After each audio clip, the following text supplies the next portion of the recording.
बिस्मिल्लाहिर्रहमानिर्रहीम। Programme inside the news और मैं हूं डॉक्टर सना गौरी। कोई बहुत पुरानी बात नहीं है। खान साहब के दौर में भी कभी किसी के पास से हीरोइन बरामद होती थी, कभी किसी को किसी भी केस पे अंदर कर दिया जाता था और उसके बाद वो बरीउज़्ज़मा भी हो जाता था उस केस से। लेकिन उस रहनुमा को, उस लीडर को जो दूसरी पार्टी से होता था, उसे तकलीफ बहरहाल होती थी। राना सनाउल्लाह साहब के बहुत से बयानात सामने आते हैं जिसमें जातियात भी नजर आती है। ऐसा लगता है कि उनकी जाती जो कदूरत है वो एक ओहदे पे आने के बाद वो ज्यादा सामने आ रही। क्यों ना हो जनाब, जब अचानक से 15 किलो हीरोइन का केस सामने आ गया और उनके ऊपर एक शदीद किस्म के मुकदमा जारी हुए जिसमें बाद में उनको बरीउज़्ज़मा कर दिया गया, तो जाहिर सी बात है जाती अनाज सामने आती ही है। अब वही चीज़ दोहरा रही है पाकिस्तान में पाकिस्तान की हुकूमतें और शहबाज गिल साहब को। ज़रूर जाहिर है उनके जो बयान है उसकी तायीद किसी भी तौर से नहीं की जा सकती कि उन्होंने फ़ौज के ख़िलाफ़ एक ऐसा बयान दिया जो कि बिल्कुल ठीक नहीं था। पहले पहल तो इस बयान से ला ताल्लुक की और ये कहा गया कि जी सख्त अल्फाज से, चाहे वो फवाद चौधरी साहब हों, इमरान खान साहब ने भी कोई खातिर ख्वाह इसकी मुखालफत नहीं की थी। लेकिन फिर अचानक ही उनके 13 अगस्त के जलसे के बाद एक निजी टीवी को इंटरव्यू देते हुए वो कहते हैं जी शहबाज गिल के बयान से हमारा कोई ताल्लुक नहीं है। वक्त और हालात के साथ यू टर्न लेना खान साहब की फितरत में शामिल है, लेकिन उसके बावजूद बहुत सारी ऐसी चीजें हैं जो अवाम अब भी उनको पसंद करती है और वो एक पॉपुलर लीडर हैं, इससे कोई इनकार नहीं कर सकता। वफाकी तहकीकाती इदारे FIA ने PTI के मजीद रहनुमाओं को भी तलब कर दिया। अब FIA के हवाले से जब कहा जाता है कि फॉरेन फंडिंग केस की जब तफसीलात मांगी जाती हैं तो साफ कहा जाता है कि हम FIA को तफसीलात क्यों दें। FIA की अथॉरिटी नहीं है कि उसको हम तफसीलात दें। यहाँ पे भी मैं ना मानू हार और हम नहीं माने वाली पॉलिसी अब भी चल रही है, जबकि मुल्क माशी तौर पे उन हालात का शिकार है इस वक्त कि जिसकी वजह से आम आवाम रुल रही है। लेकिन आम आवाम की फिक्र करता कौन है? साथ ही कराची के हालात जितने भी इस वक्त खराब हो, बारिशों से जो सूरत हाल खराब हुई है, इससे कताए नजर न सिंध गवर्नमेंट को कोई फिक्र है न दूसरी जमातों को कोई फिक्र है। इस वक्त बल्दियाती इलेक्शन का जोर है और उस बल्दियाती इलेक्शन में भी कवानीन की बात बार बार की जाती है। कभी किसी कानून पे, किसी शिक पे बात होती है, लेकिन अभी भी कोई कंप्रोमाइजिंग सिचुएशन नजर नहीं आती। ज़िमनी इंतखाबात जो कि होना था 9 सीटों पे पूरे पाकिस्तान से, उसमें कागजात नामजदगी जमा करवाते हैं कराची से भी इमरान खान साहब और मुख्तलिफ जगहों से भी करवाते हैं। इस पर तहफ़्फ़ुज़ात का इजहार करती है पीपल्स पार्टी और MQM। NA 245 का इलेक्शन होने को है और NA 245 का भी मार्का बड़ा ही मज़ेदार है, क्योंकि यकीनी तौर पे अगर ज़िमनी इलेक्शन में PTI जीत भी जाती है तो वहां से फिर इस्तीफे देने की बात उन्होंने पहले ही कही है। अब ये सवाल ही पैदा होता है कि जब उन्हें इस्तीफे देने ही हैं तो मुल्क को कौम का इतना पैसा जाया करने का क्या जवाब बनता है। पीपल्स पार्टी MQM के हक में अपना जो रहनुमा है उसको बिठा चुकी है और मजीद सूरत हाल आपके सामने है। यहाँ पे इस वक्त पाक सरजमीन पार्टी MQM आपको इस मैदान में नजर आती है। फारूक सत्तार साहब भी बहुत दिनों बाद जो है वो सियासत में बड़े पुरजोश नजर आ रहे हैं और वो भी पैगामात का उनकी तरफ से भी सिलसिला जारी है कि उन्हें वोट दिया जाए। साथ ही जो है बल्दियाती इंतखाबात का जो है एक नया सिलसिला जो कि बीच में बारिशों की वजह से और जो सिंध गवर्नमेंट ने कहा वो रुक गया था, वो वापस होने वाला है।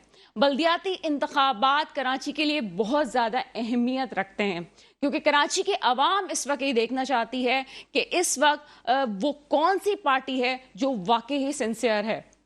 कराची में 3 साल 7 महीने 14 MNAs PTI के रहे, लेकिन उसके बावजूद हमें बहुत ही कोई खास तब्दीली कराची में नजर नहीं आई। सिंध गवर्नमेंट का हाल सबके सामने है, बातें बयानात अपनी जगह, लेकिन मुल्क में कोई बेहतरी आ नहीं रही। साथ ही साथ पेट्रोल की प्राइस दुनिया में कम हो गई, आलमी सतह पे कम हो गई, लेकिन पाकिस्तान में बढ़ रही है। और एक अजीब सी खबर एक और सामने आ रही है कि मजीद 5 रुपए भी जो है पेट्रोलियम मसनूआत में बढ़ने जा रहे हैं। इन तमाम मौजूआत पे आज गुफ्तगू करेंगे। मेरे साथ इस वक्त प्रोग्राम में मौजूद हैं साजिद अहमद साहब, आप का ताल्लुक MQM से हैं, और कुछ देर में हमें ज्वाइन करेंगी, बल्कि हमें ज्वाइन कर चुकी हैं नीलम इरशाद साहिबा। आपका ताल्लुक पीटीआई से है। मैडम, प्रोग्राम में आपको वेलकम करेंगे। साजिद साहब से हम प्रोग्राम का आगाज करते हैं। साजिद साहब, प्रोग्राम में आपको वेलकम करते हैं। जी वाफसान। साजिद साहब, पहले तो मुल्क की मजमूई सूरत हाल पे हम बात करेंगे पहले चंक में, कि आप क्या समझते हैं शहबाज गिल की गिरफ्तारी, उनके रिमांड के हवाले से सवाल उठना कहीं कुछ ज्यादा ही एक पर्सनल सी सूरत हाल लग रही है, जबकि इस वक्त वजीर आला पंजाब कोई और हैं, लेकिन बैक सीन नजर आता है कि इमरान खान साहब तमाम फैसले भी कर रहे हैं, और साथ ही साथ ये भी नहीं समझ में आ रहा कि ये इस्लामाबाद पुलिस को कौन कह रहा है कि उनको इस तरह से कार्रवाई करनी चाहिए। रिमांड हो भी जाता है, माना भी नहीं जाता, फिर कहते हैं कि तशद्दुद हुआ भी है, फिर कहते हैं जी जो डॉक्टर ने चेकअप किया वो भी उस तरह से नहीं किया गया, सिर्फ कागजी कार्रवाई की गई।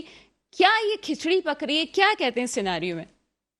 अच्छा, पहली बात तो ये कि देखिए, शहबाज ने जो स्टेटमेंट दिए हैं स्पेशल इदारों के हवाले से, फौज को तकसीम करने के हवाले से, वो यकीनन किसी भी मुल्क के किसी भी शहरी को, किसी भी इदारे को यकीनन नापसंदीदा इन्होंने इंटरव्यू दिया है ना। अच्छा, इसके अलावा भी जो अभी गुजरात के अंदर पाकिस्तान आर्मी के जो ऑफिसर शहीद हुए हैं, उस हवाले से भी पाकिस्तान तहरीक इंसाफ ने भरपूर कंपेन, नेगेटिव कंपेन चलाई, और उसकी इस कंपेन को देखते हुए जो नेबर में हमारे मुल्क जो ममालिक मौजूद हैं, स्पेशल इंडिया जैसे एंटी पाकिस्तान सोच रखता है, वो वहाँ से भी लोग ट्विटर के अंदर ऐड हुए और सबने मिलकर, यानी कि दुश्मन ने और दोस्त ने मिलकर पाकिस्तान के इदारों को टारगेट करने की कोशिश की। और इसके अलावा देखिए, शहबाज शरीफ साहब ने, वो शहबाज गिल ने गलती की है। इमरान का खुद भी ये कहना है कि उनको इदारों के हवाले से ऐसी बात नहीं करनी चाहिए थी। इसके अलावा उनकी पार्टी के साजिद, मैं यहाँ पे एक जगह आपको टोकूंगी, उसका मुझे जवाब दीजिएगा। आप मुझे ये बताएं, छोटा सा सवाल है, आप इतनी वसूख से कैसे कह सकते हैं कि पीटीआई ने कैंपेन चलाई है? देखिए, तमाम चीजें प्रूफ मीडिया पर आ गए हैं। पीटीआई की जनरल सेक्रेटरी कोई यकीनन टाउन के जनरल सेक्रेटरी या डिस्ट्रिक्ट के थे। इसके अलावा पीटीआई के जो सपोर्टर थे, जो कि ट्विटर जो इनकी कंपेन चली उसके अंदर ऐड थे, इनके सपोर्टर वोटर, इनके अपने कारकुन थे, जिन्होंने मुख्तलिफ मीडिया पर आकर स्टेटमेंट भी दिया कि हम पीटीआई के जनरल सेक्रेटरी हैं, फला के, हम पीटीआई के सपोर्टर हैं, हम पीटीआई कारकुन हैं, और हमने ये कंपेन पाकिस्तान आर्मी के खिलाफ चलाई, जिसका मैं अफसोस और माजरत भी की बाकायदा तौर पर। तो प्रूफ तो ऑटोमेटिक क्या कहते हैं, मीडिया के जरिए तमाम जगहों पर आ चुके हैं, और ये सबके इल्म में भी है।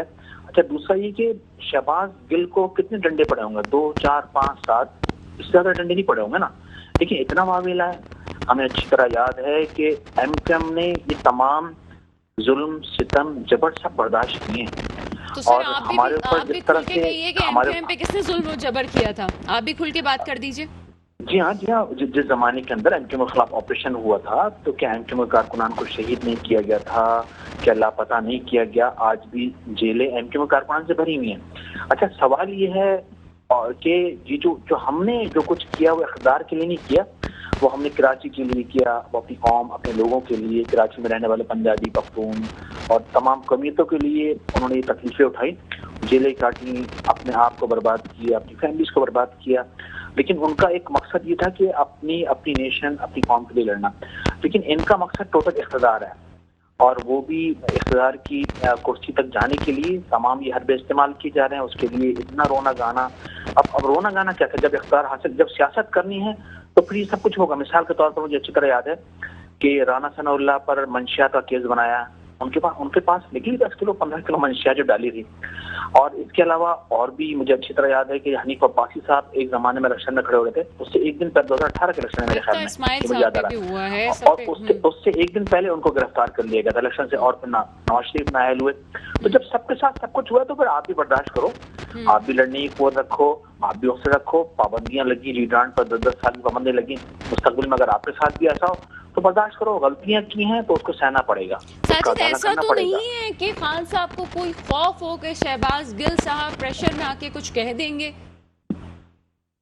देखिए, जो कुछ उनसे कहलवाया गया है या उन्होंने कहा है, वो उनको एक्सेप्ट करना पड़ेगा। अब जो पीटीआई के तमाम रहनुमा उनसे मिलने जा रहे हैं, उनसे बातचीत कर रहे हैं, उसका मकसद ये है कि हम आपको सपोर्ट कर रहे हैं, लेकिन पसे पर्दा बैकडोर पर उनके बैक बाइटिंग जो उनके खिलाफ हो रही है वो ये है कि इन्होंने गलत किया, अच्छा इनको जूते पड़ने चाहिए और ये इनका स्टैंड गलत था, इससे पीटीआई को नुकसान हुआ। जबकि ये इनका स्टैंड ये बात कर रहा है। इससे पहले जो आर्मी के लोग हेलीकॉप्टर हादसे में शहीद हुए थे, उससे पहले तो इतनी तेज मुहिम चली पूरे मुल्क के अंदर, और उससे भी पहले जब इमरान खान साहब को इख्तियार से जो अदम एतमाद की तहरीक आई थी कौमी असम्बली के अंदर, उस बुनियाद पर जब वो इख्तियार से फारिग हुए, तो उसके बाद से जनरल बाजवा साहब के खिलाफ इतनी खतरनाक मुहिम चली, इससे इनके हौसले बहुत ज्यादा बुलंद हो गए। अच्छा, मेरे ख्याल है कि साजिद आपने इतना कह दिया है कि अगर मैंने इस वक्त नीलम को शामिल नहीं किया तो ज्यादती हो जाएगी। नीलम का पहले पॉइंट ऑफ व्यू ले लेते हैं, उसके बाद जो है हम फिर से आपकी तरफ आते हैं। नीलम निशा साहिबा, प्रोग्राम में आपको वेलकम करते हैं। नीलम निशा साहिबा, आप मुझे सुन सकती हैं? जी, बीच में कोई आवाज आ रही है। और अच्छा जी, अब बिल्कुल ठीक होगा। नीलम निशा साहिबा, आपसे सवाल करते हैं, ये शहबाज गिल के पूरे मामले को आप किस तरह से लेती हैं? रिमांड भी लेकर के हवाले से भी बात की जा रही है और ख़ास तौर पे कहा जा रहा है कि उन पे तशद्दुद भी किया गया है। बिल्कुल, हम भी कहते हैं तशद्दुद हुआ होगा, लेकिन उसके साथ ही जो है इतना क्यूरियस हो गया मामला, क्योंकि आपकी गवर्नमेंट में भी काफ़ी पकड़ धकड़ हुई है, लोगों को बंद भी किया गया है, तो ये तो सब सियासत का हिस्सा है। किस तरह आपका पॉइंट ऑफ व्यू क्या है इस मामले में? हमारी हुकूमत में हमारे लीडर ने कभी इतना तशद्दुद किसी पे नहीं होने दिया। आज शहबाज गिल सांस नहीं ले पा रहे थे, उनको हॉस्पिटल में शिफ्ट किया गया है। उन पूरे जिस्म पे तशद्दुद हर पार्ट पे किया गया है। अब मैं आपको क्या बोलूं, अब इतनी ज्यादती तो मैं कह रही हूँ, पकड़ा भी उनको करबला के मजान के सीन पे मुहर्रम के महीने में, और तशद्दुद भी वैसा ही हो रहा है। बेशक उनसे अगर गलती हुई है तो उनको सजा ऐसी तो नहीं देंगे ना। आप उनसे क्या बुलवाना चाह रहे हैं? आप उनको क्या बोलना चाह रहे हैं कि वो इमरान खान के खिलाफ वादा गवाह बन जाए और झूठ बोले? वो सच्चा आदमी है, अगर उसने सच बोलने के लिए मार खा रहा है तो वो कोई चीज हम मुझे बताएं। There is no hide and seek, कोई ढकी छुपी चीज तो नहीं है। इमरान खान या उनकी कोई क्या मसला है कश्मीर में, कोई उन्होंने कोई अपनी बनाई हुई हुकूमत या उसमें कोई सीक्रेट उनके कोई लैंड्स हैं या सीक्रेट उनके कोई, क्या मैं वर्ड जैसे नहीं बोलना चाहती, पकड़े जाएंगे। अब मुझे बताएं क्यों उनके साथ इतना तशद्दुद किया जा रहा है? उन पे कोर्ट में केस चलाएं, उनको कोर्ट के थ्रू अगर कोई सजा मिलनी चाहिए तो वो दे। इस तरह तो नहीं अब वो ऐसे कोशिश करें जैसे कुछ उगलवाना चाह रहे हैं। There is nothing to say, there is nothing to say about anything. तो वो कैसे कुछ बोलेंगे? को नहीं है। हाँ, जब कुछ आप खुद भी कह रही हैं कि नहीं है कुछ अच्छा जी ठीक है, मैं वादा बनता हूँ तो ठीक है, मुझे छोड़ दो। उसके पास कुछ है ही नहीं बताने को। वो सिंसियर आदमी है, पाकिस्तान को चाहने वाला है, अपना ग्रीन कार्ड छोड़ यहाँ आए हुए हैं। तो अभी अगर देखा जाए तो अमेरिकन हुकूमत को भी पार्ट लेना चाहिए कि उनको बचाने के लिए, कि वो उनके ग्रीन कार्ड होल्डर भी हैं। अब मुझे बताएं, इतने तशद्दुद कभी किसी जिंदगी में किसी के ऊपर हुई है जो ये लोग कर रहे हैं? आपकी तरफ से जहां तक मुझे पता है जमा हो चुकी है ह्यूमन राइट्स की तरफ से। 2 दरखास्तें तो आप लोगों की तरफ से जमा हो चुकी है, ह्यूमन राइट कमीशन ने भी करवाया है जी। आपकी तरफ से 2 दरखास्तें तो जो हैं वो जा चुकी हैं कोर्ट में, उनके जो कस्टडी के हवाले से और कस्टडी में जो उनका हाल किया जा रहा है उस हवाले से ह्यूमन राइट्स ने भी जो है वो भी दरखास्त जमा करवाई है। आपकी पार्टी के वकील ने भी जमा करवाई दरखास्त के जो है उनको रिमांड ना लिया जाए। उनका रिमांड इतना सख्त रिमांड थोड़ी होता है, मुझे बताएं। इतनी ज्यादती है कि उनके ड्राइवर की बीवी और बच्ची जो दूध पी थी माँ के, बच्ची को पूरी रात उसको दूर रखा, पूरा दिन दूर रखा माँ से। हमारी दुआ देती हूँ हमारी प्रेसिडेंट पीटीआई वुमेन विंग की कमल शौजेब, जिन्होंने केस लड़ा और उसकी बच्ची के पास माँ को भेजा। अब ये देखें, दुआएं लेने वाली बात कर रहे हैं, इधर बद दुआएं लेने वाली हरकतें कर रहे हैं ये लोग। कितनी ज्यादती है मुझे बताएं। क्या उसके पास कोई खजाना है या क्या उसके पास सीक्रेट है जिसको उगलवाना चाह रहे हैं? There is no secret, there is no खजाना, there is no hidden hide and seek जो खेल रहे हैं उसके साथ, खुदारा उनको कोर्ट ले जाएं, उन पे केस करें, उस केस की बिना पर उनको सजा अगर देना चाहते हैं तो दे।